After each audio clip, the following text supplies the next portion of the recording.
नमस्कार। आज मैं अपनी किताब में से अपना एक लेख प्रस्तुत करने जा रही हूँ, जिसके 2 भाग तो मैंने आपके समक्ष प्रस्तुत कर दिए हैं। आज उसका तीसरा भाग आपके समक्ष प्रस्तुत करने जा रही हूँ, जिसका शीर्षक है विघटित मूल्यों और मान्यताओं से संबंधित समस्याएं। सामाजिक एवं राजनीतिक मूल्य स्पर्धा। स्वतंत्रता के पश्चात देश के सामाजिक एवं राजनीतिक मूल्यों में परिवर्तन आया। नारी घर से बाहर निकलकर शिक्षा प्राप्त करने लगी। निरंतर बढ़ती महंगाई के कारण परिवार की आर्थिक आवश्यकता पूरी नहीं हो सकी। एक सदस्य के कमाने से आवश्यकताएं पूरी नहीं हो पा रही थी, अतः उसके लिए अन्य सदस्य का काम करना और अनिवार्य सा हो गया। सामाजिक एवं राजनीतिक चेतना तथा बढ़ती हुई आर्थिक आवश्यकताओं ने नारी को भी समाज में अपना दायित्व स्थापित करने की स्थिति बना दी। इससे मूल्यों का परिवर्तन होना स्वाभाविक था। पुरानी तथा नई पीढ़ी दोनों इस विचार से सहमत थे। महिलाओं में जहां पारिवारिक दायित्व निभाने के लिए सामाजिक एवं राजनीतिक दायित्वों का तथा व्यक्तिगत आवश्यकताओं को पूरा करने के लिए धनोपार्जन की प्रबल आवश्यकता दिखाई दी, वहीं उनमें आर्थिक विवशताएं भी दिखाई दे रही थी। समाज में जो मूल्य विद्यमान थे और उनका ह्रास हो गया था, वह विघटित हो गए थे। इसके स्थान पर नवीन मूल्यों का विकास क्रम प्रारंभ हुआ, जिसके 2 भाग हैं। प्रथम भाग में पारिवारिक दायित्व के संबंधों में मूल्य स्पर्धा तथा दूसरा है प्रेम संबंधों में मूल्य स्पर्धा। पहला भाग है पारिवारिक दायित्व के संबंधों में मूल्य स्पर्धा। आधुनिक युग की नारी पूर्व युग की नारी से भिन्न है, क्योंकि वह ना तो बाहर का कार्य करने में असमर्थ थी, जैसे राशन आदि लाना, जो केवल पुरुष का ही कार्य था। कहने का तात्पर्य है, यदि पुरुष जीविकोपार्जन करता था तो वही राशन व बाहर का के अन्य कार्य करता था, नारी नहीं करती थी। आधुनिक युग में बढ़ती महंगाई और बेरोजगारी के कारण स्त्री ने भी कार्य क्षेत्र से बाहर कदम रखा, यदि परिवार का बोझ सुचारू रूप से चलाने में समर्थ है। ऐलान गली जिंदा है की नायिका दिव्या भी इसी स्थिति की शिकार थी। उसने भली भांति अपने पिता की तथा परिवार के सदस्यों की आवश्यकताओं की पूर्ति की। दिव्या के पिता कपड़े की दुकान पर कार्य करते थे। दिव्या बंबई में गाइड थी। पर्यटकों को पर्यटन स्थल दिखाना उसका कार्य क्षेत्र था। इस कार्य में पुरुषों के साथ घूमना फिरना अनिवार्य था। उसे हमेशा यह डर लगा रहता कि वह स्त्री है। वह स्वयं भी स्वीकार करती थी, यही याद रखती हूँ कि काम करना है और माता पिता की उम्मीदों को पूरा करना है। ऐसे में औरत हमारी फिल्मों वाली नाजुक कली कहाँ रह जाती है, वक्त से पहले मुरझाने को विवश होती है। हम जो हर तरह के लोगों से में रहने के लिए मजबूर होती है। लेखिका ने अपने उपन्यास में नायिका द्वारा अपने परिवार की आवश्यकताओं को पूरा करने का दायित्व का निर्वाह किया है। पुरुष के साथ कंधे से कंधा मिलाकर चलने को नारी की यह उक्ति कितनी सम्यक है। नारी का कार्य क्षेत्र में उतना केवल परिवार की आवश्यकताओं को पूरा करना नहीं था, अपितु उसकी कमाई आने पर पति का कुछ बोझ कम हो जाता था। परिवार में स्त्री का आर्थिक आधार दृढ़ होने से भविष्य में कामकाज को छोड़ने के लिए वह भी स्वतंत्र होती थी। कर्क रेखा की तनु पिता की सहायार्थ तथा दहेज की राशि जुटाने के लिए नौकरी करने वाली तनु विवाह होते ही नौकरी छोड़ देती है। नौकरी उसकी विवशता थी, स्वभाव नहीं। कहने का तात्पर्य है, परिवार में रहकर किसी पर बोझ ना बनना मध्यम वर्गीय परिवार की स्त्री की सोच का रूप था। पति या पिता की सहायता कर वह अपने दायित्व की पूर्ति करना लक्ष्य समझती थी। समकालीन महिला उपन्यासकारों ने उपन्यासों में महिलाओं ने अपने तथा कथा लेखन में पारिवारिक दाम्पत्य संबंधों की मूल्य स्पर्धा को विघटित होते हुए दिखाया है। पति अपनी पत्नी को सदैव अपमानित एवं तिरस्कृत करेगा तो वह कब तक उसके साथ रहना चाहेगी। वह स्वयं आत्मनिर्भरता की ओर चली जाएगी, तलाश करेगी। रात दिन की पीड़ा औरत को कई बार दायित्व संभालने के लिए प्रेरित करती है। पति द्वारा की जाने वाली उपेक्षा उसे तिल तिल कर मार देती है और अपने आप को संभालने का प्रयास करती हुई दिखाई देती है। पति द्वारा की जाने वाली तिरस्कृत नायिका उपन्यास कर्क रेखा की तनु को भी स्वयं आत्म केंद्रित होने के लिए मजबूर होती है। पिता के घर व कोई भावना है और ना ही वह उसके प्रति आत्म केंद्रित है। वह केवल पारिवारिक अधिकारों के कारण ही उसका महत्व है, अन्यथा नहीं। उसे लगता है कि पर्दे के पीछे की तस्वीर जो हमेशा उसे उल्लासित बनाती थी कितनी फीकी है। उसके रंग कैसे कैसे बेरंग हो गए हैं। वहां उसे कोई भी असुविधा नहीं है। सब कुछ कितना बड़ा है, विशाल, फैला फूटा। पर एक नन्ही चिड़िया जिस घोंसले की तलाश में इधर उधर भटकती रही थी, वह घोंसला ही शायद उसे अभी तक नहीं मिला। स्त्री अपने तथा परिवार दोनों का दायित्व संभालने के लिए भरसक प्रयास करती है और निरंतर कार्यरत भी रहती है, लेकिन पति द्वारा अपने दायित्व को न समझने के कारण वह स्वयं के प्रति आत्म सारता की ओर जाती है, जिसमें उसे सफलता भी मिलती है। स्त्री आज स्वयं अपने तथा परिवार का महत्व एवं दायित्व संभालने के लिए भरसक है। दूसरा इसका रूप है प्रेम संबंधों में मूल्य स्पर्धा, कि प्रेम संबंधों में किस तरह से मूल्यों में परिवर्तन आता जा रहा है। इन लेखिकाओं ने उसका यहाँ पर चित्रण किया है।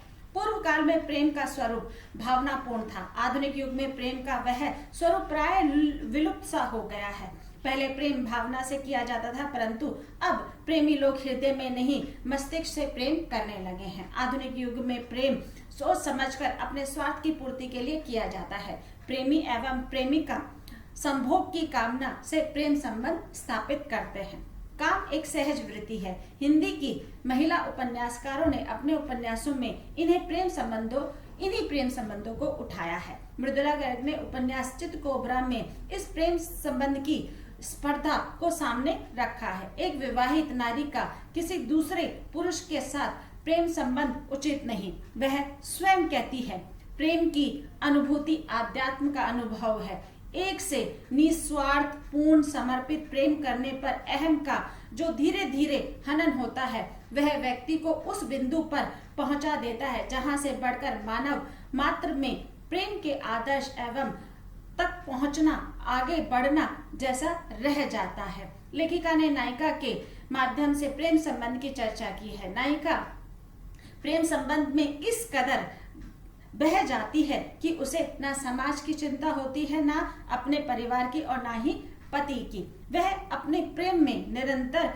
बहती चली जाती है, जिसके कारण पति महेश की भावनाओं से उसे कोई भी लेन देन नहीं होता और न ही वह कोई चिंता करती है। प्रेम संबंधों के बदलते स्वरूप को देखकर यहाँ मूल्यों का ह्रास हुआ है और मूल्य स्पर्धा उत्पन्न हुई है। चंद्रकांता ने अपने उपन्यास ऐलान गली जिंदा में है अवतारा और दिव्या के प्रेम संबंधों का खुलासा कर उनकी काम भावना की अभिव्यक्ति की है। अनाड़ी अवतारा दिव्या की पीनीली आंखों को देखते और टूट टूट जाती आवाज को सुनते अनायास ही उसके चेहरे पर झुक आया, उसके होठों को छुआ, उसके उभारों को महसूस। उसके बाद अवतारा को कुछ मालूम नहीं हुआ कैसे क्या हुआ। ऐलान गली जिंदा में लेखिका ने उन संबंधों का वर्णन किया है जिनकी समाज में नैतिकता से परे अलग एक दुनिया है। लेखिका ने समय के बदलते स्वरूप को देखकर आज के समय में मन मस्तिष्क के आधार पर प्रेम को स्पष्ट किया है। कुसुम अंसल ने अपने उपन्यास एक और पंचवटी में प्रेम का रूप स्वरूप बताया है। साथ ही प्रेम की दिव्यता एवं अलौकिकता की मानसिक धरातल पर किस तरह से परिवर्तन हुआ है उसका भी अंकन किया है। नायिका कहती है, ऐसा लगा जैसे किसी वृक्ष पर फूल खिले, भीतर झक से एक नन्हा दिया जल पड़ा। कहने का तात्पर्य यह है कि विक्रम साध्वी का जेठ होने पर भी उसके प्रेम संबंध एवं सौंदर्य पर मोहित है। उधर साध्वी का आकर्षण भी विक्रम के प्रति देखते ही बनता है। यहाँ प्रेम के वास्तविक रूप की चर्चा की गई है। प्रेम में पूर्ण जीवन की अभिलाषा उभर कर आई है। उपन्यास एक और पंचवटी में कुसुम अंसन ने प्रेम का प्रणय निवेदन के रूप में भी दिखाया है, जहां एक और विक्रम साध्वी के आकर्षण में दिन रात मुग्ध होकर महसूस कर रहा है, वहीं उससे निवेदन भी कर रहा है।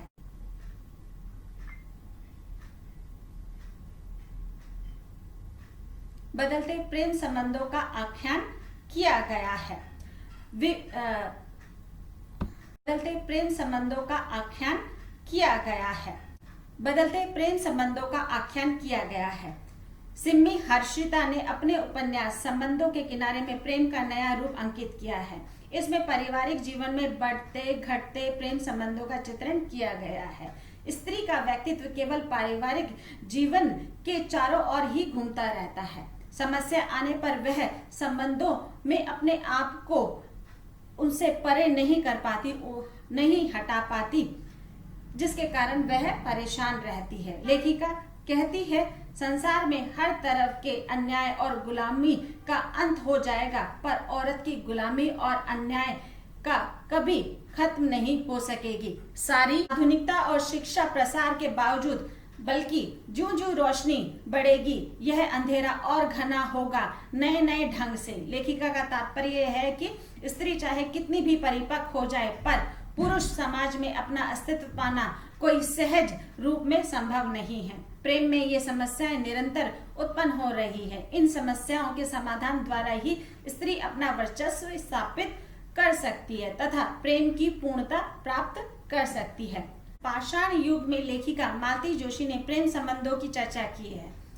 डॉक्टर कोहली का वक्तव्य, इसलिए मैं बतलाना चाहता हूँ कि शादी का मकसद सिर्फ शारीरिक संतुष्टि नहीं, उसका इंतजाम तो चांद के कुछ टुकड़ों में भी हो सकता है। इंसान जब शादी करता है तो जरूर ही इससे कुछ ज्यादा चाहता है। वैवाहिक संबंधों में यदि जबरदस्ती विवाह किया गया हो तो स्त्री काम ना शारीरिक एवं मानसिक दोनों ही स्थिति में नहीं लगा सकती, क्योंकि बिना प्रेम के विवाह का कोई अर्थ नहीं है।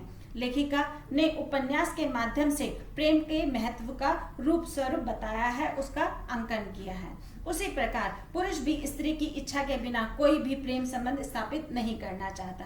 उपन्यास पाषाण युग में मालती जोशी ने उपन्यास के पात्र डॉक्टर कोहली के माध्यम से कहती है, रोज मुझे उल्टे ऐसा लगता रहा है जैसे मैंने तुम्हारे साथ कोई बलात्कार किया हो। कोई भी आदमी इस भावना के साथ खुश नहीं रह सकता। क्या यह शादी तुम पर जबरदस्ती थोपी गई है?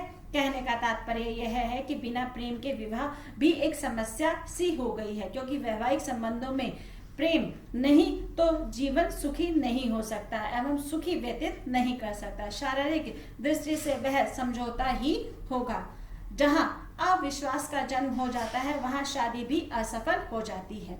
यदि विवाह जीवन में उत्साह, उमंग और माधुर्य के साथ हुआ हो तो जीवन की स्मृतियां माधुर्य युक्त लगती हैं, लेकिन जब विवाह समर्पण की दृष्टि से हो तो वह समर्पण में केवल एकांकी, अजनबीपन और अकेलापन की कल्पना ही रह जाती है। उपन्यास की स्त्री पात्र केवल अपनी बेटी विधु को समझाते हुए कहती है, बेटे फुअर्ड टैग से रात उन्हें अपने स्वांग समर्पण का विश्वास दिलाती रही। उन्हें शायद संतोष भी हो गया हो, पर मुझे अपने से ही संतोष नहीं था। सच तो यह है कि सैकड़ों योजनाओं की मानसिक दूरी के साथ जब दो शरीर मिलते हैं तो उस मिलन में कोई मांगल्य करे, कोई सौंदर्य, कोई अर्थ नहीं रह जाता। माया ने अपने जीवन में उपस्थित समस्याओं की व्याख्या कर विधु को यह समझाने का प्रयास किया है कि जब दिलों में दूरी हो जाए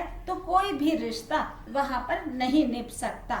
ऐसे विवाह का ना तो कोई अर्थ है और ना ही उससे मानसिक संतुष्टि मिल पाना कोई प्रयास है, कोई विकल्प है, कोई रूप है। उपन्यास पाषाण युग में लेखिका मालती जोशी ने प्रेम संबंधों को पुरुष को ही दोषी नहीं माना। उसके अनुसार कई बार स्त्री भी दोषी मानी जाती है। अन्य संदर्भ में लेखिका ने चित्रित किया है कि पात्र डॉक्टर कोहली के साथ अनुचित व्यवहार हुआ है। वह अपनी पत्नी माया से अत्यधिक प्रेम करते थे, लेकिन माया का प्रेम संबंध उससे नहीं था, केवल विवाह हुआ था तो साथ रह लिए, वरना अलग हो गए।